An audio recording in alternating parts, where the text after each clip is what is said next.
second annual report on the Violence-Free Zone initiative to reduce violence in MPS was released just hours ago. JS on air now. We're joined by Erin Richards with the Journal Sentinel. So, Erin, some good news coming out of MPS, particularly the suspension rate.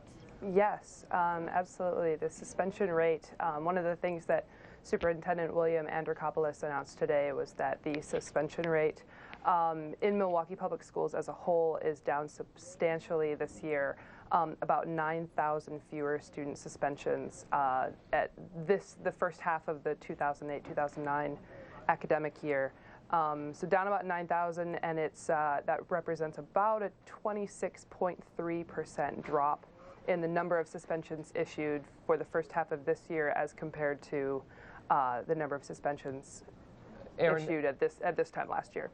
Erin, I think it was last month I saw a survey of high school age students, and the results showed that many, in fact a majority, view violence as a logical way of solving problems. That being the case, were people surprised by some of this good news today? Well, I think that there is always Superintendent Andrikopoulos called it a day of celebration.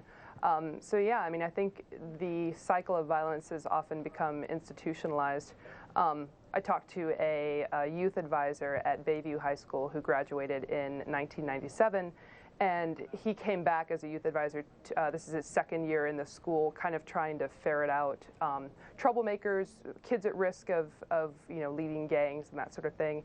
And he said it's amazing. Even when I was in school, there was a much more respect for teachers, and now one kid can set off a chain of events. And it's like if that happens in the morning, then there's more violence in the afternoon. And he said it's a real snowball effect. So yeah, it has become accepted in many circles.